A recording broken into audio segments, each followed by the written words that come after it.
בעצם על מה שאני הולכת לדבר היום זה על התוכנית האסטרטגית של מינהל האחיות. תוכנית שהיא תוכנית רב-שנתית, כשאני אומרת תוכנית רב-שנתית היא תוכנית חומש. משרד הבריאות עבר לפני כשנתיים לעבוד בתוכניות עבודה שהן תוכניות ארוכות טווח. אנחנו התחלנו את זה קודם, כי ההבנה הבסיסית הייתה שכשרוצים לעשות שינוי מערכתי גדול ומשמעותי בהיקף של השפעה על מדינה שלמה, זה לא יכול לקרות בשנה אחת, בתוכנית תקציבית של שנה אחת.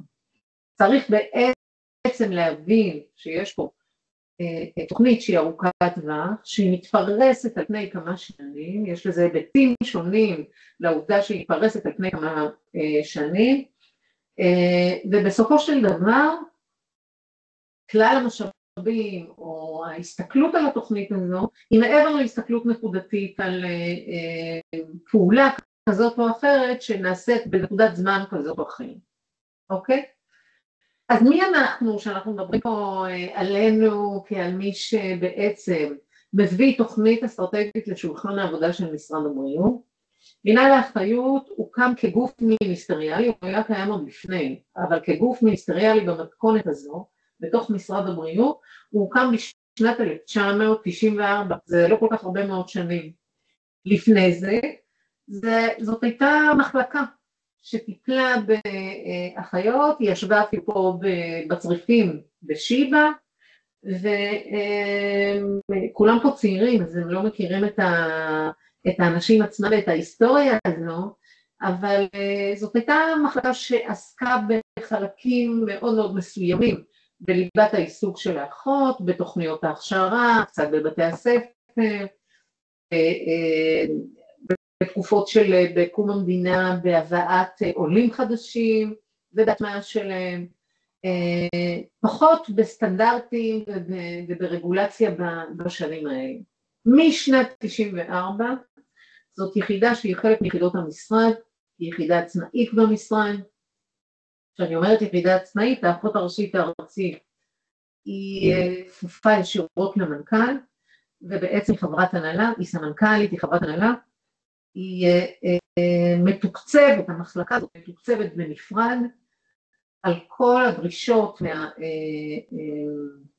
מהתוכנית האסטרטגית שלה, ובעצם היא עובדת באופן שבו אתם יכולים לראות את המבנה הארגוני שלה, באופן שהוא מעגלי. עכשיו אני אתעכב רגע שנייה אחת עוד על המבנה הארגוני הזה ועל הכפות למנכ"ל, למה היא משמעותית וחשובה, ואתם תתקלו בה עוד, גם כשתלמדו על מבנה משרד הבריאות. אני אומרת את זה כי אני לא יודעת איפה אתם בשלב הלימודי, גם כשתדברו על החוק, גם כשתדברו על מבנה משרד הבריאות, גם כשתראו יחידות אחרות במשרד כשיגיעו אליכם, סביב שולחן ההנהלה אין את כל יחידות המשרד.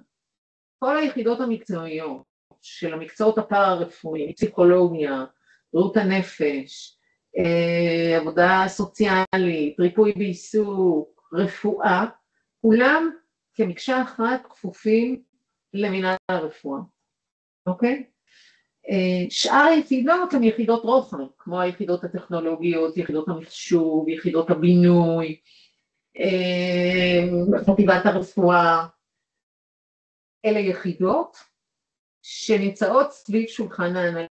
אתם תפגשו עם מנכ"ל משרד הבריאות, תראו איך נראה שולחן ההנהלה הזה, ובעצם יש הרבה מאוד יחידות שנותנות שירותים כלליים ליחידות המקצועיות. החשיבות הזו והמשמעות של להיות חלק מהשולחן המרכזי בהנהלה היא משמעות גדולה מאוד בקביעת מדיניות, בשותפות והובלה של תהליכים מערכתיים ולאומיים, בלקיחת חלק מהמענה לאתגרים הרחבים שיש למדינת ישראל, וביכולת לקדם את תוכנית העבודה שלנו באופן ישיר, בלי שאנחנו נצטרך להיות חלק מיחידה שבעצם בשרשרת הזאת של חלוקת המשאבים, נדחקים הצידה ומקבלים פחות מהעוגה הכללית שקיימת במשרד.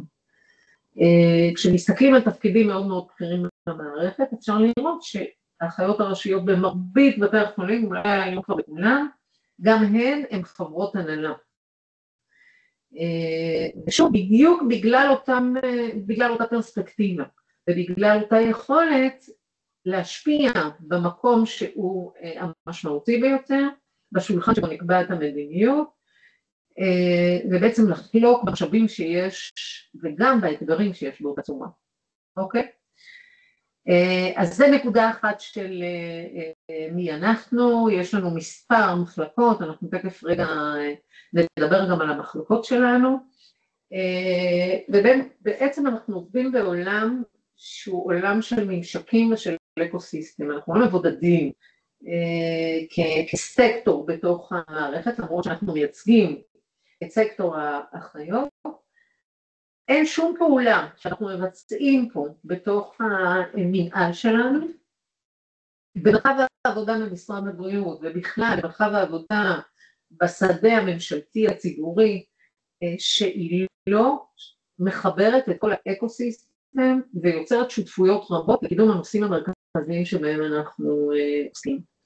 זה גם משהו לזכור, אי אפשר לבצע איזשהו שינוי שהוא מהמעלה הראשונה, או להוביל תהליכים של שינוי מהותי ומעמיק במערכת, מבלי לעבוד בתוך האקוסיסטם. אי אפשר לעבוד לבד, אי אפשר לעבוד במנותק, והאקוסיסטם הזה, יש פה דימוי של מדינת ישראל, אבל זה באמת לכל כיוון שתיקחו אותו.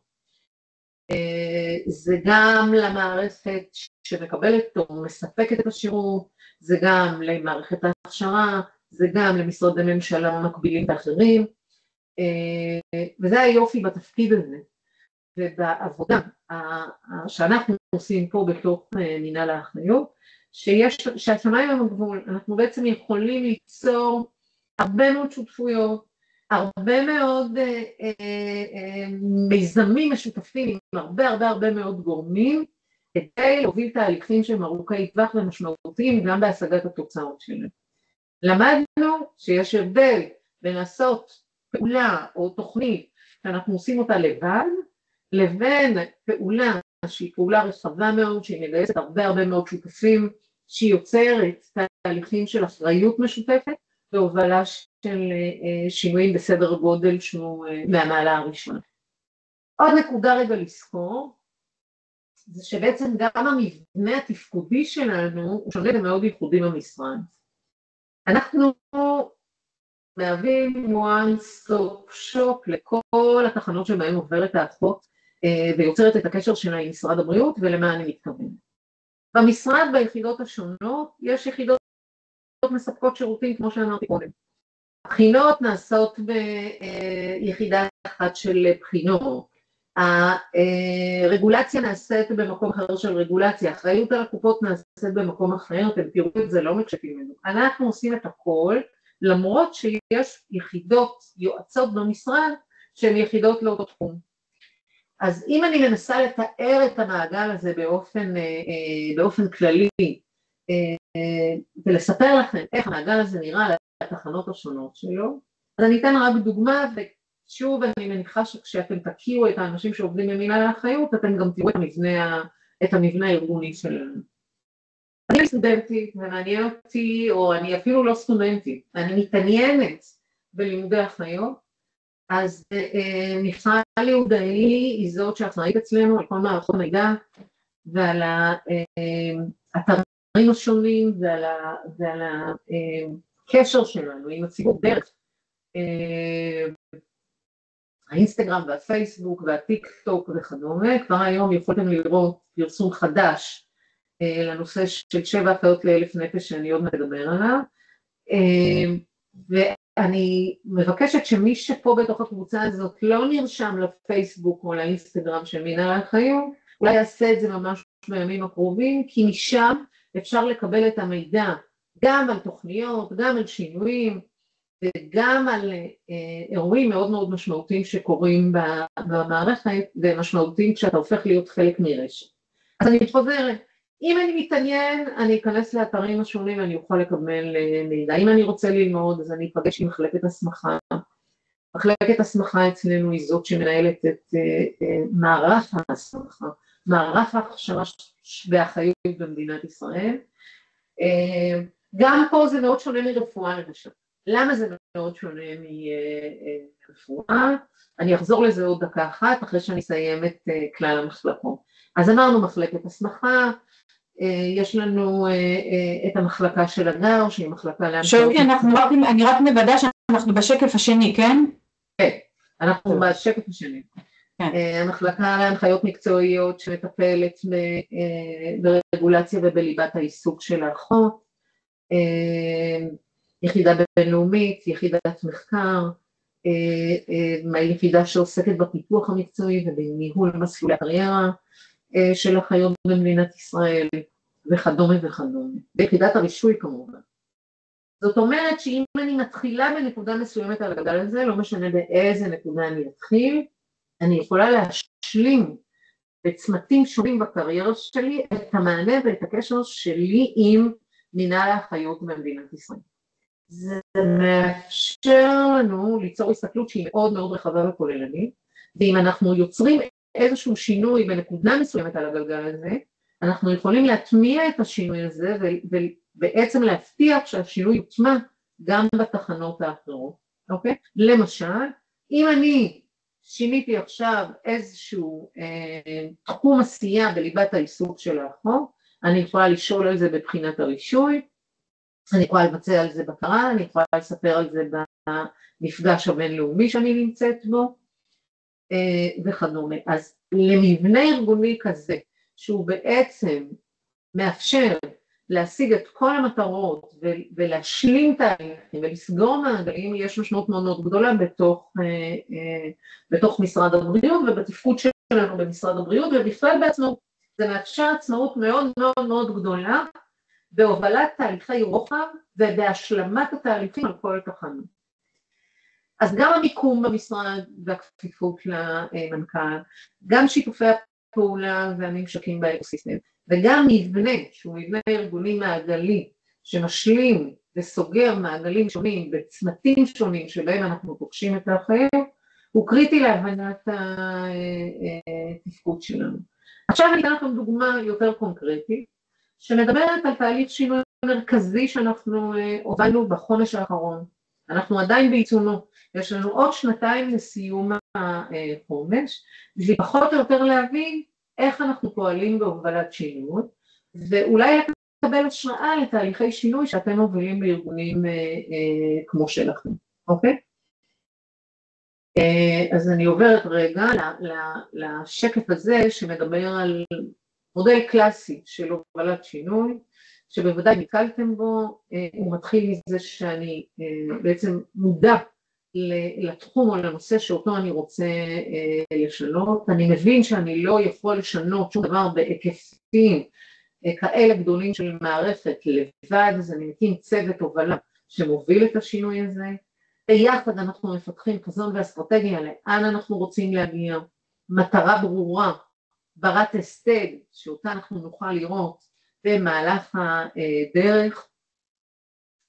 אנחנו מתקשרים את החזון הזה ואת האסטרטגיה הזאת לכל בעלי העניין בארגון, מגייסים את התקציב המתאים, מגייסים את שיתופי הפעולה המתאימים וכדומה, יוצרים הישגים מהירים כדי להמחיש את השינוי ולרתום את האנשים בתחושת דחיפות למהלך שאותו אנחנו מבצעים, מחזקים את השינוי, מתאימים את המערכות ואת התהליכים לשינוי שהוא מתרחש, ובעצם מעגנים את השינוי בתרבות ובנורמות. זה היום יום שלנו. ככה אנחנו עובדות על כל נושא שבעצם אנחנו בו מובילים תהליך של שינוי מערכתי רחב היקף שמשפיע על מערכת הבריאות במדינת ישראל ומשפיע על החוסן שלה. אז בואו נסתכל רגע על איזושהי תמונת על כזו של איך נראה העשור הקרוב ומתוכו מה בחרנו ולמה בחרנו על מנת שנוכל, דרך אגב אני גם לא רואה אתכם, אז אני רואה רק את המצגת, אז אם מישהו אומר משהו אז כדאי שהוא יגיד ואז נוכל רגע להתייחס. עד פה הכל ברור? כן. כן, כן, כן, כן, כן, כן. אוקיי, אז אנחנו יודעים כבר התחלתם, אתם כבר כמה פעמים במפגשים, אתם גם תעמיקו בהיבטים השונים שאנחנו רואים פה, אנחנו יודעים שהעשור הקרוב, זה מה שאנחנו יודעים, כן? יש הרבה מאוד דברים שאנחנו נופתע אולי, אנחנו לא יודעים, כמו שקרה לנו בכמה שנים האחרונות, מה שאנחנו יודעים זה שהאוכלוסייה גדלה מאוד מהר, שהאוכלוסייה מזדקנת, שיש עלייה במחלות כרוניות, ואנחנו יודעים שכל המודעות וצריכת השירותים משתנה, לא הכנסנו פה את כל העולם של ה-AI ואת כל המענים הדיגיטליים שהולכים ומתפשטים ומתרחבים, בדיוק מישהו סיפר לי על voice AI חדש, שבעצם בצורה חד משמעית מפליט, ממשית, הרבה מאוד מטפלים גם בעולם הרפואה. אנחנו בסקר שחיקה שלישי, אנחנו רואים שסקר השחיקה האחרון מראה, עודן את כל הנתונים שלו, מראה עלייה משמעותית בשחיקה. אנחנו יודעים שמספר מיטות במדינת ישראל הוא נמוך, ששיעור האחיות לאלף נפש הוא נמוך, שהתקציבים נשחקים מאוד, במיוחד בשנה כזו, כמו השנה הנוכחית, שבה התעדוף ובעצם ההסטה של תקציבים ומשאבים לתחומים אחרים במדינת ישראל פוגעת ישירות במערכת הבריאות. אנחנו רואים את יוקר המחיה, אנחנו רואים את העלויות שמערכת הבריאות צריכה לספוג, את עלויות הטכנולוגיה וכדומה, ויש לנו, שלא משתעמם, הרבה מאוד איומים, יש פה רשימת איומים, וכנראה יש פה הרבה מאוד איומים שהם בקנה, ואנחנו אפילו לא מודעים להם. יש איזו דוגמה שהמנכ"ל נותן, שבאחד מהישיבות של תכנון תוכניות העבודה, אז מישהי מאגף התקציבים רשמה על איזה שקף, מה שמדינת ישראל צריכה זה עוד איזה פנדמיה, זה קרה לפני הקורונה, זאת הייתה נבואה שהגשימה את עצמה, אז עכשיו הוא נורא נזהר לרשום בכל מקום רעידת אדמה, אבל גם בזה אנחנו עוסקים ביום יום שלנו, ובעצם כל תוכנית שהיא תוכנית אסטרטגית שמובילה שינוי בסדר גודל כזה, שהוא שינוי מהמעלה הראשונה, צריכה להתחשב בכל הגורמים שאנחנו פה מונים. אז לפני שהתחלנו בעצם את תהליך השינוי, בתוכנית השינוי, שהתמקדה כרגע, נותנת לכם דוגמה פה של סוגיית כוח האדם, ראינו שיש לנו 3 תחומים שמהווים אתגר משמעותי, ההסתכלות שלנו, הראשונית אפילו, על תהליך השינוי שאותו אנחנו רוצים לעשות בהיבטי כוח אדם. אחד, לא היה תכנון מראש לנושא הזה של כוח אדם. כשאני מדברת על תכנון בנושא של כוח אדם, זו סוגיה מרכזית ומהותית. מה היא כוללת? היא כוללת היבטים של כמות, היא כוללת היבטים של כשירות. הרבה מאוד פעמים העבודה הייתה אד-הוקית, עכשיו פותחים עוד את זה, עכשיו עושים עוד את הפעולה הזאת, היו לפחות 3 או 4 ועדות שמשרד הבריאות הקים, שהצביעו על המחסור בכוח אדם באחיות לאורך השנים, והתריעו על ירידה בשיעור האחיות לאלף נפש, אבל אף אחד לא הצליח לקחת את ההמלצות של התוכניות האלה, ובעצם ליישם אותן כתוכניות אסטרטגיות, ארוכות טווח, שמשנות את סוגיית כוח האדם.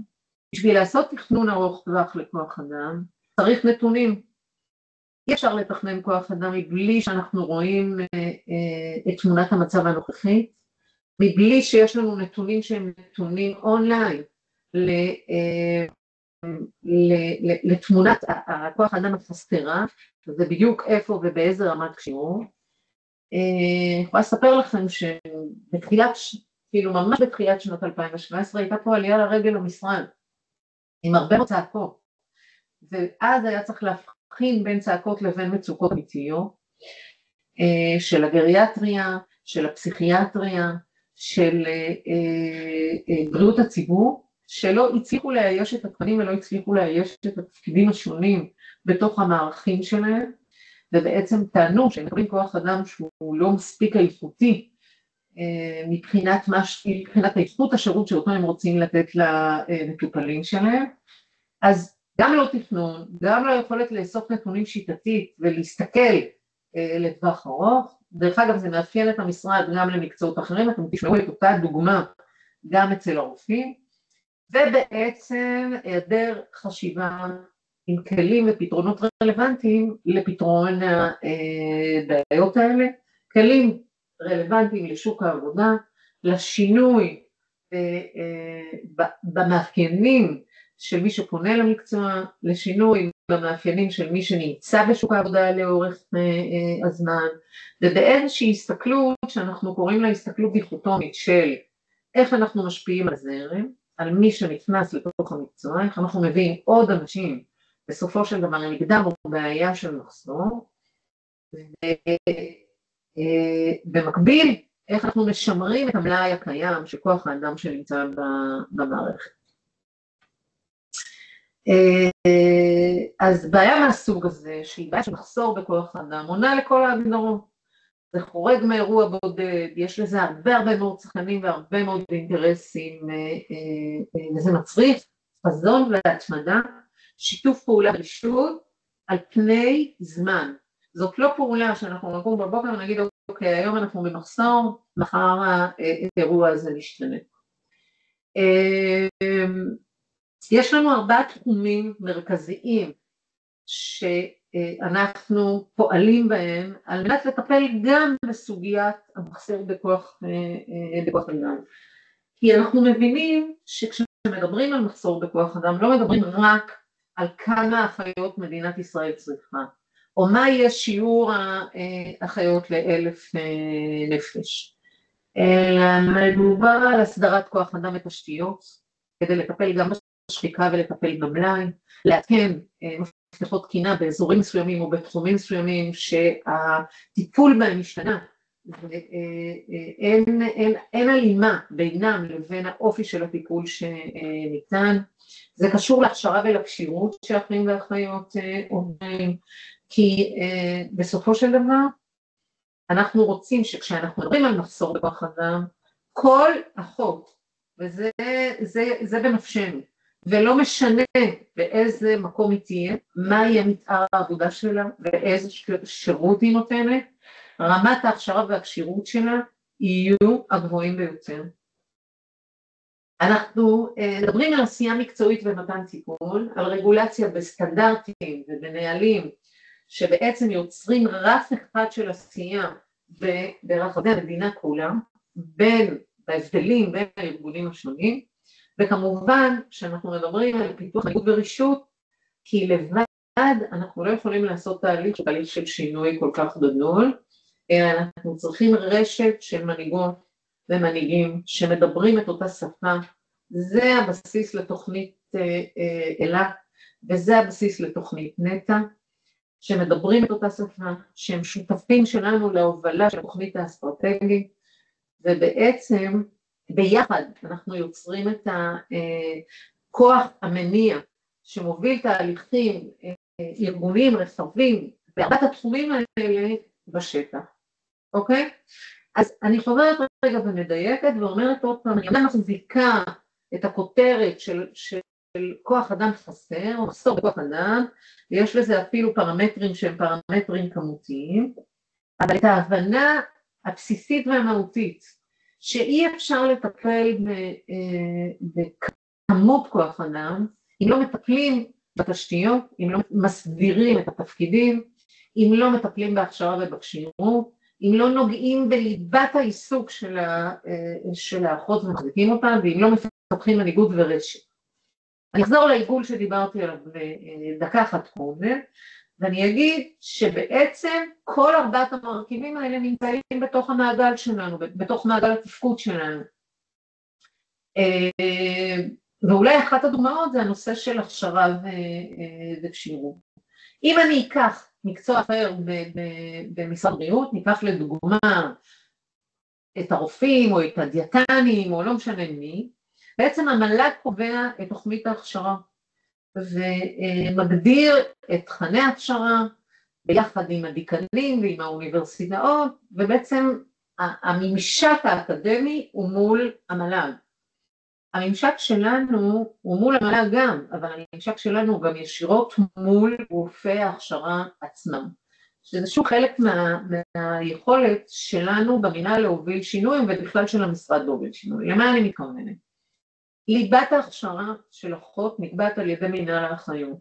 היא נקבעת על ידי מינהל האחריות, היא הופכת להיות לסטנדרט לבחינות הרישוי. אז אנחנו לא באמת אומרים להם, זו תוכנית הלימודים שאתם חייבים ללמד על פיה, אבל אנחנו כן אומרים שזה יהיה החומר למבחן. כמו שאמרתי לכם קודם, על מה שאני מדברת עליו היום. אז זה משנה את הקשר. ואז בסופו של דבר זו תוכנית שהיא תוכנית שמוטמעת בתהליכי הלימוד באופן אחיד על ידי כל האוניברסיטאות המכללות במדינת ישראל, אוקיי? חלק מבתי הספר לאחיות מרביתן, אתם תשמעו על זה יותר במחלקת, כשתתפגשו עם מחלקת הסמכה, מתוקצבים על ידינו.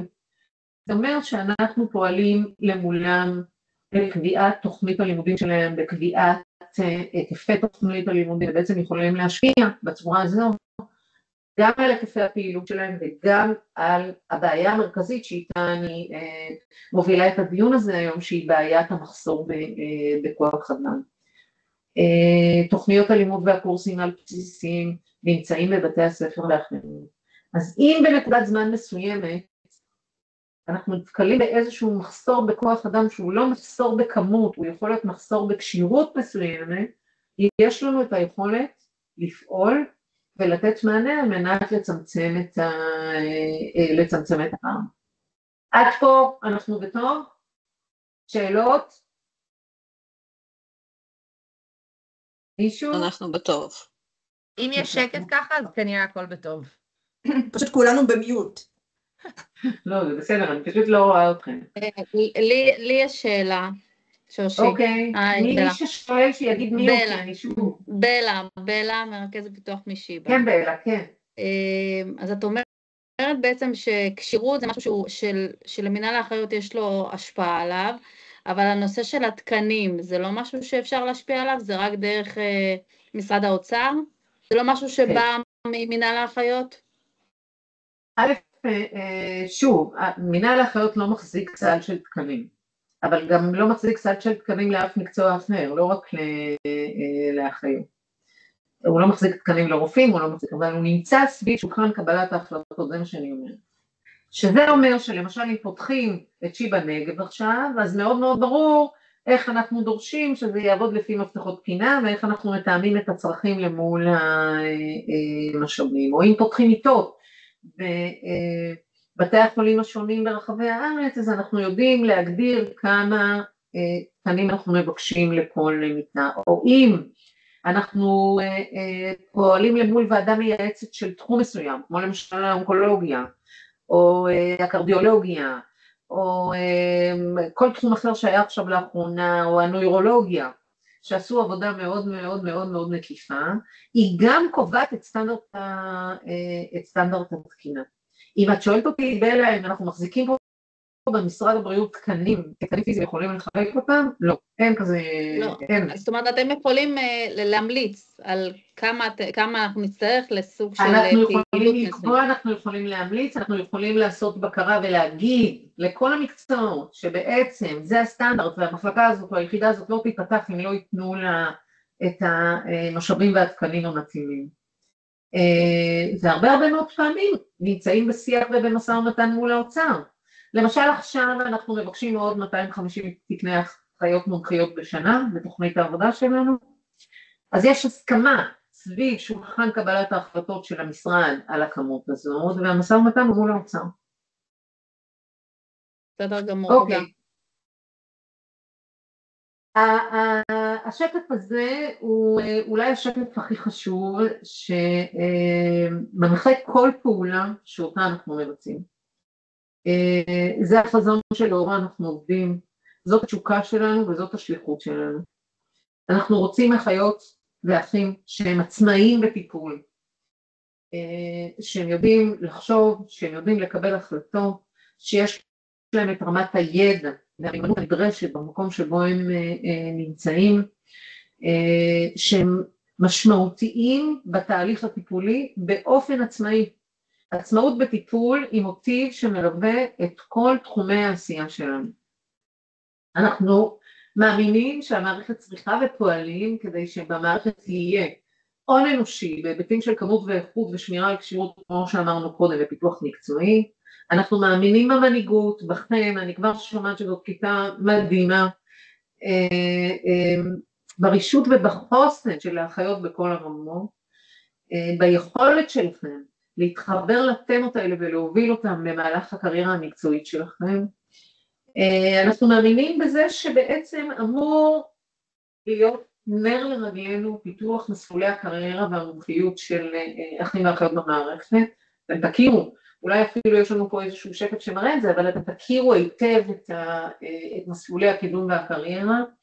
אני חושבת שתכירו את זה גם בעבודה ביניכם, יש מקומות שזה הפך להיות גם ממש בליבת העיסוק של הנהלות הסיעוד, זה ממוחשב, אחיות יודעות לראות איפה הן נמצאות על מסלול הקריירה ולעשות איזושהי הערכה לאן הן רוצות ללכת. זה מתחבר למה שאמרנו קודם, סוג של הון אנושי אנחנו רוצים, מי מגיע אלינו, מי הם האנשים שירצו להישאר במערכת, לא רק מי מגיע אלינו.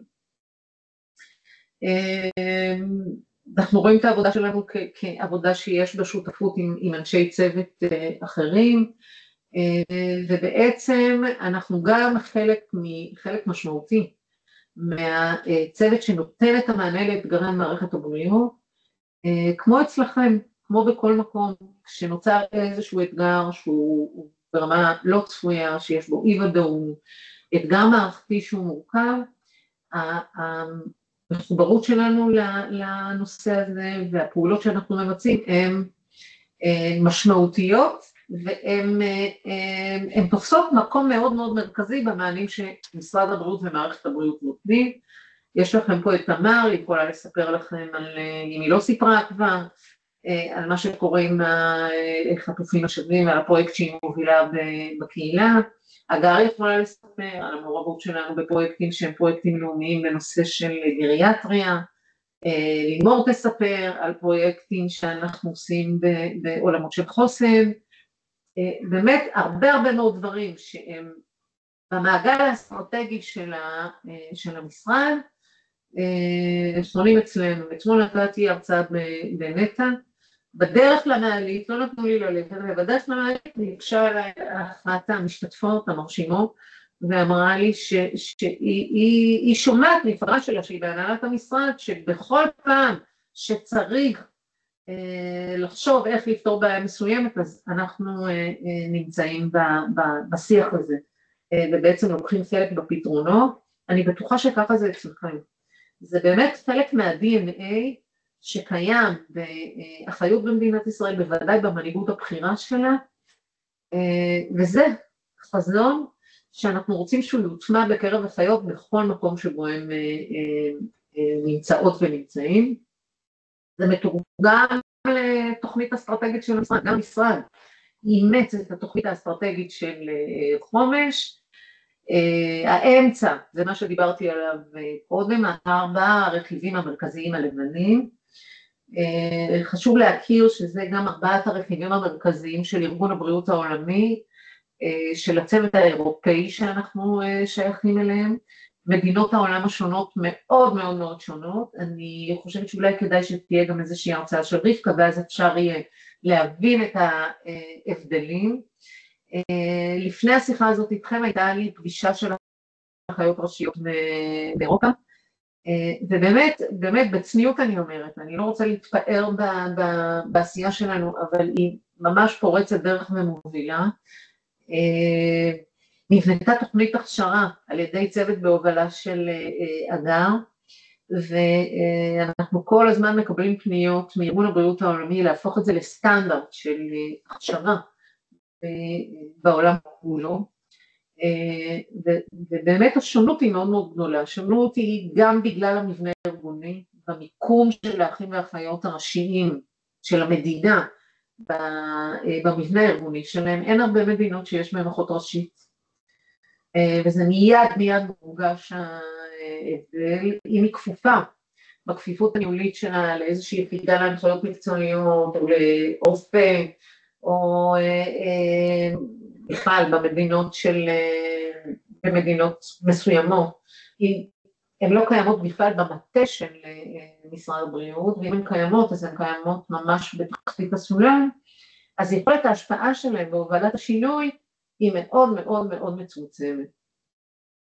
וצריך להבין את זה ולהכיר בכוח ובחוזק שיש למבנה הארגוני ולמיקום הארגוני בהובלה של תהליכי שינוי. האזורים הירוקים הם אזורים שמשתנים כל פעם בהתאם למיקודים שמציב המנכ"ל, השנה זה בריאות הנפש, הנושא של תכנון כוח אדם, בעיקר רופאים, שוב אירוע דרמטי ומרכזי במדינת ישראל בגלל ששנים רבות לא עסקו בתכנון כוח אדם, שווה להכיר את זה ולהעמיק בזה, ואני בטוחה שהמחלקה האסטרטגית תיתן לכם הרצאה גם על הנושא הזה. הזדקנות האוכלוסייה ומינוף כל התחום של שימוש בנתונים והבנה שהבינה המלאכותית נכנסת במלוא העוצמה והכוח ובמהירות שיא לתוך המערכת, ובעצם צריך רגע לנסות לראות איך אפשר להכיל את האירוע הזה. אז כמו שאמרתי קודם, אתם בראש הפירמידה הזו, הקבוצה שאנחנו מאמינים בה, מאמינים שהיא הרשות, היא רשת הביטחון להובלת כל תהליכי השינוי המרכזיים במערכת הבריאות במדינת ישראל, ובעצם מפה אנחנו יוצאים לדרך ביצירת שפה אחת משותפת לכולם, שמקדמת בעוצמה הרבה יותר גדולה את התהליכים, את החזון שדיברנו עליו קודם. התשתית לשינויים שקורים במערכת ובשטח, אתם בוודאי מרגישים את זה גם אצלכם, אבל גם אנחנו, כשאנחנו מובילים תהליך של שינוי רוחבי,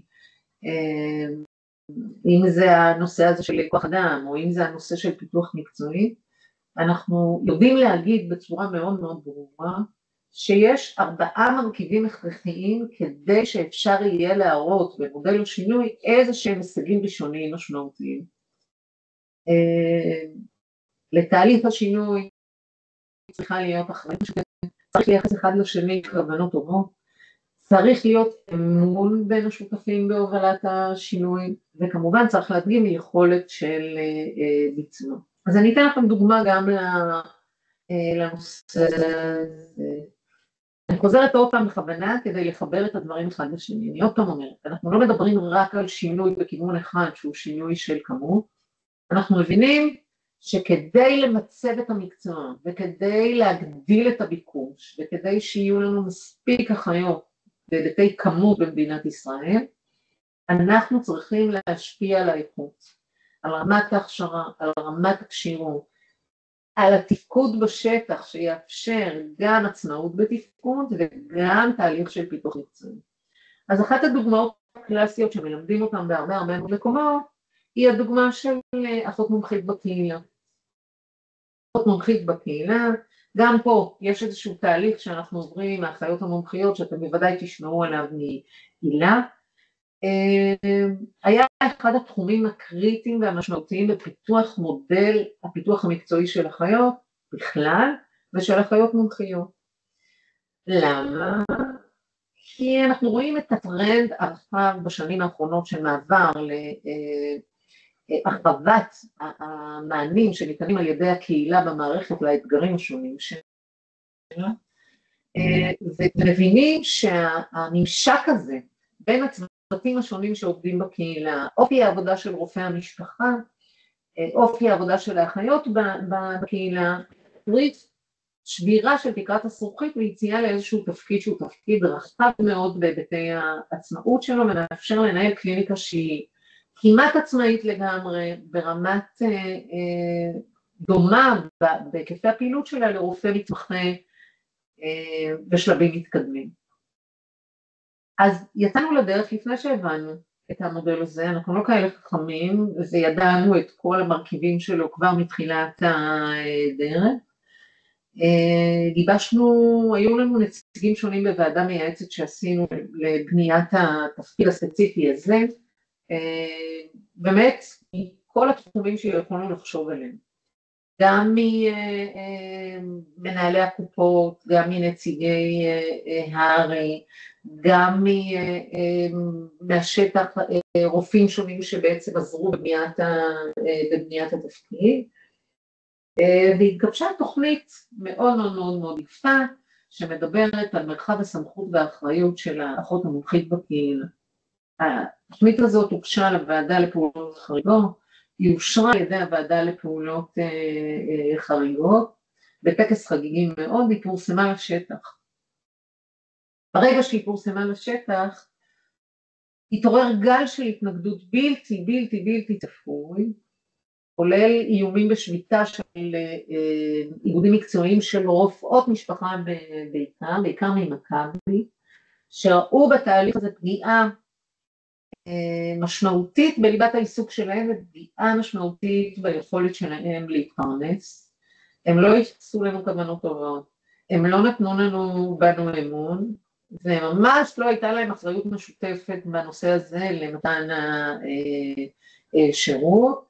הם כמובן לא פקפקו ביכולת הביצוע שלנו, זה עצר את כל התהליך הזה, זה עיכב אותו בשנה שלמה, זה גרם לזה שהמנכ"ל מינה ועדת אישור עם מגשר, שהוא היה מוסכם על כל הצדדים, ממש הלכנו לתהליך של אישור, ולאט הצלחנו לפרט את ההתנגדויות האלה, ובעצם להגדיר את התפקיד של האחות המומחית בקהילה. אז אם אני מסתכלת על תהליך שאנחנו עוברים גם בנושא הזה, שהוא לא תהליך של חומש, הוא תהליך של עשור.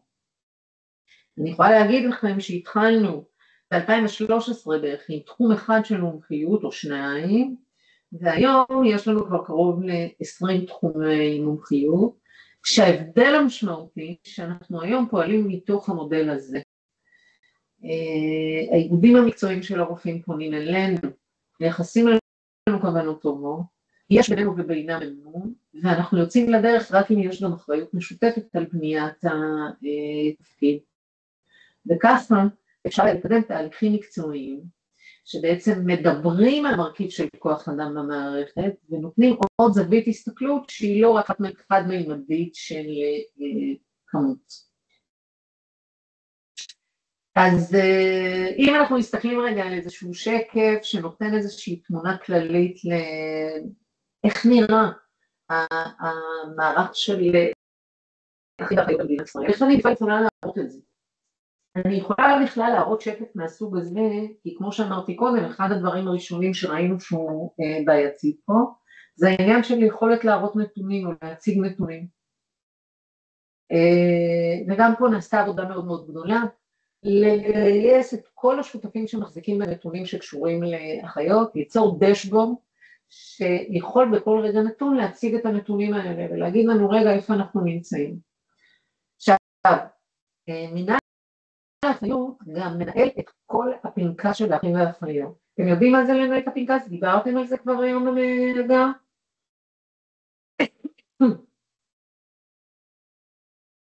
דיברנו קצת ועוד נדבר. אוקיי, אז בעצם זה איזושהי תרשומת של כל מי שמקבל רישיון, שמקבל מאיתנו מספר רישיון, רשום במאגר הנתונים של המשרד. הוא יירשם עוד פעם במאגר הנתונים הזה אם הוא יבוא ויחדש יקבל רישיון נוסף בקורס על בסיסי או בלימודי מומחיות. אתם בסוף הלימודים שלכם, כשתקבלו את הרישיון כאחים ואחיות מומחים, תרשמו פעם נוספת בפנקס.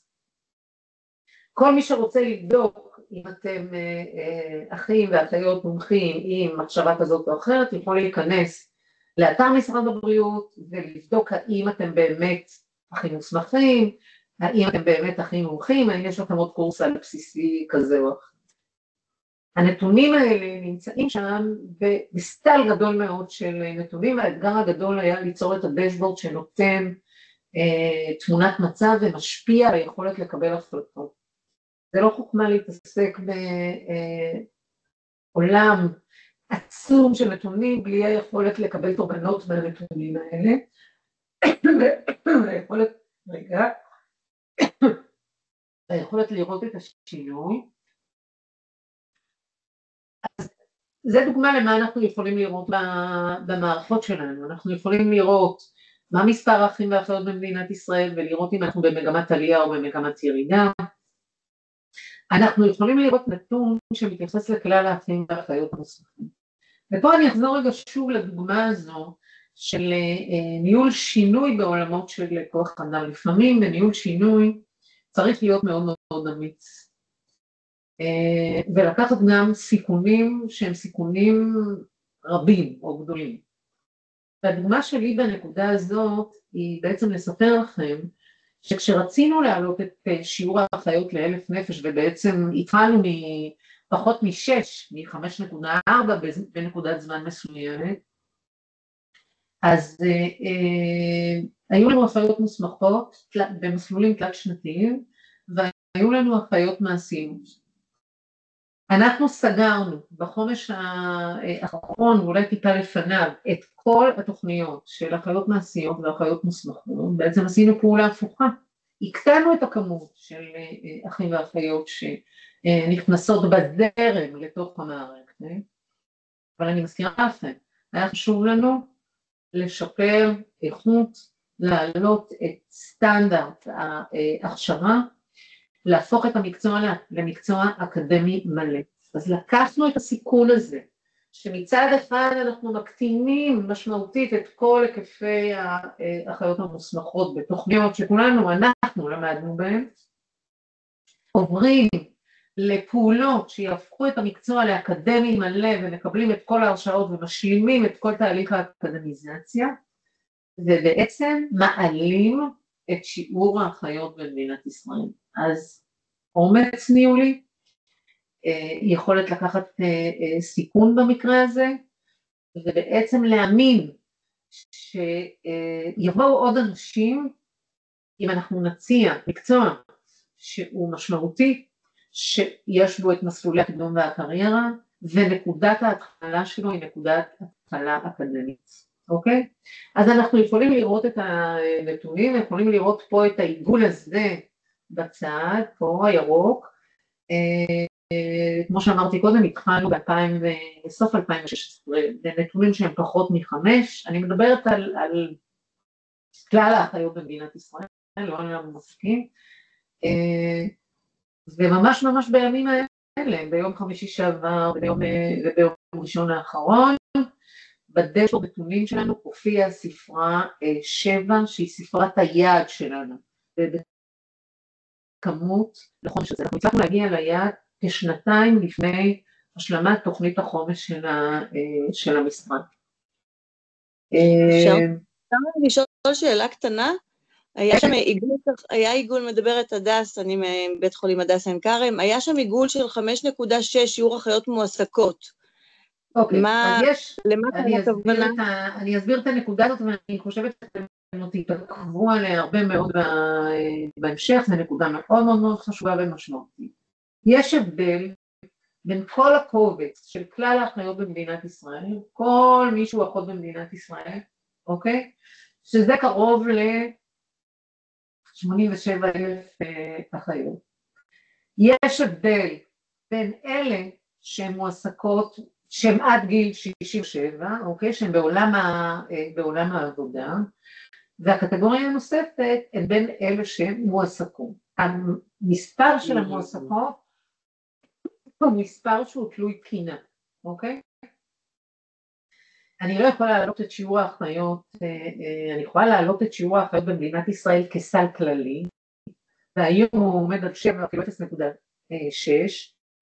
אבל בשביל לשנות את שיעור המועסקות, את אלה שעובדות, אני צריכה להוסיף עוד מקומות עבודה. ברור את זה? כן, כן, כי בעצם ליד מיטת המטופל אין לי 7.05, יש לי רק 5.6.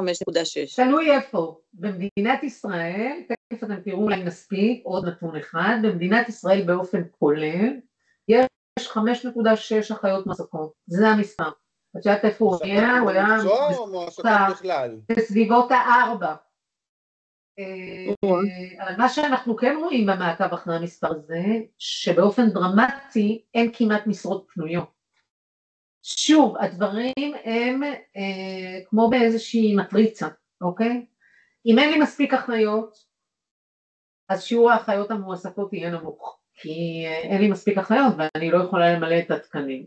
אם יש לי מספיק אחיות, אז שיעור האחיות המועסקות יהיה כנראה נמוך משיעור האחיות הכללי, אבל עדיין לא יהיו לי משרות. אז על כל הנתונים האלה, בניהול מאוד מאוד מדויק של כוח האדם ובהסתכלות על כל המרכיבים שלו, בנינו מודלים של חיזוי, שבעצם אומרים מה קורה כאשר המספר הזה עולה או אחר יורד, מה קורה לגבי היבטי פרישה, מה קורה לגבי היבטים של גיל האחיות, למשל גיל. קחו את הגיל הזה 44, זה מבוגר או צעיר? מה דעתכם? מישהו יכול להגיד לי? 44 ממוצע של גיל האחיות במדינת ישראל, מה זה אומר? צעיר, צעיר, מה זה? זה צעיר, זה אפילו היה 45 והשנה הוא 44. אתם יודעים מה הגיל הממוצע של הרופאים? 50. אולי אני אגיד את זה אחרת, כן, א' הוא הרבה יותר מבוגר, אבל יש עכשיו גל שלם של רופאים שפורשים לגמלאות, שהם עברו את גיל 67. שזה יחד עם רפורמת יציב, שוב במקום שבו אני לוקח סיכון באומץ, ואומר, אלה הסטודנטים לרפואה שלמדו במקומות האלה לא יגיעו יותר למדינת ישראל והתקבלו לעבודה, עם הפרישה, אני מגיע למקום שאני צריך לעבוד בתוך מטריצת נתונים כשאני מתכנן את התכנון האסטרטגי שלי. אז לכל מספר פה יש הרבה מאוד השלכות להרבה מאוד כיוונים. אתם תעמיקו בזה, אני עכשיו רגע עושה לכם איזשהו פתיח למי אנחנו, מה אנחנו עושים פה. שושי, יש עוד 7 דקות. אוקיי, אז אני רק אגיד על זה משפט, אתם רואים שזה עבר נורא מהר ולא הספקנו אפילו זה, אולי ניפגש עוד פעם, אגר ותמר? יש לנו, כבר קבענו. אוקיי, אז יש לנו את אותם מספרים שאנחנו ישנים איתם, מתעוררים איתם, נושמים אותם, עוקבים אחריהם ומקווים לראות את השינוי בהם, וכמו שאמרתי קודם, אפשר לצאת לדרך, צריך להיות מסוגל להראות את השינוי, להראות את קצב ההתקדמות בכל אחד מהתחומים. אז פעם ראשונה שאנחנו יכולים להראות הצלחה באמת מטאורית, היא בהגעה הזאת למספר 7, הוא לא נעלם מהמטרות שלנו בשנה האסטרטגית הזאת, כי צריך לייצר את המספר הזה ולשמור אותו, ברגע אחד אפשר לאבד אותו. אנחנו רוצים 60% אחיות ואחים בוגרי קורסים על בסיסיים, ו6% אחים ואחיות מומחים. אני חושבת שכדאי רגע שאנחנו נעצור פה, זה באמת היה טיפה בים, ואני רוצה רגע לכנס את הדברים המשמעותיים והחשובים מהמצגת הזאת עד עכשיו. קודם כל, ההבנה של המיקום הארגוני של מינהל האחיות במשרד הבריאות היא קריטית ומשמעותית.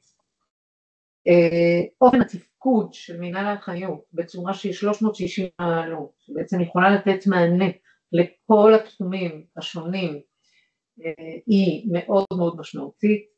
המפה שמדברת על האקוסיסטם, על שיתופי הפעולה, שמחברת אותנו למקום של ייחוס כוונות טובות, אמון ואחריות משותפת ויכולת ביצוע, היא זאת שבעצם מהווה את הבסיס לכל מהלך שאנחנו עושים בו. אנחנו עובדים בתוכנית ארוכת טווח, שהיא תוכנית של 5 שנים, הסתכלנו קצת על הדוגמה של הובלת שינוי בעולמות של כוח אדם, שזה חלק מליבת העיסוק שלנו. אנחנו לא לוקחים נושא מסוים ומסתכלים רק על ההיבט הכמותי שלו, כמו בכוח אדם, אלא מבינים שכדי להשפיע על הזרם וכדי לשמר את המלאי, אנחנו מוכרחים לעבוד על היבטים שהם מטריציונים, שכוללים השפעה על ליבת העיסוק, על מידת העצמאות, על רמת ההכשרה והכשירות, על מסלולי הפיתוח ומסלולי הקריירה. אז העבודה במינהל האחיות היא עבודה מרתקת, באמת. היא מאפשרת, אני חושבת, להסתכל בעיניים טובות על המקצוע שלנו, על התרומה של החיות בכל מקום שבו הן נמצאות, על המנהיגות שלנו באחריות במדינת ישראל. אני חושבת שאני כבר למדה, אמרתי לכם את זה כבר קודם, אני כבר למדה מהבנות שלנו שאתם קבוצת מנהיגים ומנהיגות שמובילים תהליכים מאוד מאוד מאוד חשובים ומשמעותיים במערכת. הרגישות הזה הוא כמו רשת ביטחון בקרקס, שבעצם מאפשרת לקדם תהליכים לקחת הרבה מאוד סיכונים כדי לשנות או להיטיב עם המקצוע, וגם אם מישהו נופל בדרך או נחשב קצת בדרך או הדברים לא בדיוק מסתדרים כמו שהוא רוצה או חשב, אז יש לו רשת ביטחון והוא יכול להסתכל קדימה. העבודה שלנו בעיקר עוסקת במדיניות, ובעצם אנחנו רוצים לחבר אתכם לשפה שלנו. אנחנו רוצים לחבר אתכם בתוכניות העבודה שלכם למקומות ולהדגשים שמשמעותיים לכל מערכת הבריאות במדינת ישראל. אני חושבת שהשנים האחרונות הוכיחו את החוסן של האחים והאחיות במדינה הזאת. אנחנו הרבה פעמים מדברים פה גם עם השר וגם עם המנכ"ל, מי יודע מה היה קורה אם לא היינו מעלים את שיעור החיות, אם לא הייתה עולה רמת ההכשרה, והשילוב הזה בין הדברים האלה יצר פה איזשהו שינוי שהוא מאוד דרמטי ומשמעותי. אז גם אתם יכולים לחגוג את המספר 7, הוא יופיע עכשיו קצת, מותר לחגוג גם את השמחות האלה, וזאת שמחה מאוד מאוד מאוד מאוד גדולה עבורנו, וזה חלק מהרישות הזה, וזה חלק מכל הקהילה של תוכנית אלה לאורך השנים, לגמרי. התחלנו לראות את זה במכרזים שונים של אנשים שידעו להגיד את המספר 667 בכל מקום, וידעו לדבר על מיצוי הפוטנציאל, וידעו לדבר על הקשירות המתאימה בכל מקום. אז מהיום והלאה, גם אתם הם השליחים של התוכנית הזאת, של התוכנית שלנו, אתם חלק מהפעילות שלנו, ובאמת זה היה עכשיו על קצה המזלג. לא להיכנס ללחץ, כל הדברים שדיברתי עליהם במהירות, יקבלו העמקה עצומה לאורך התוכנית הזאת. שאלות, מישהו עוד רוצה משהו להבהיר, משהו שאמרתי והוא ככה נשאר מאתגר או מעורר מחשבה? אין שאלות. תודה, זה היה מעניין מאוד. תודה רבה. תודה. אז תודה רבה לכולם. תודה רבה. תודה שושה. תודה להתראות. ביי, תודה. טוב, אגר, את רוצה לסכם את היום? אגר, אני רוצה לשאול שאלה. כן, מי מדבר? רוקסנה, כן.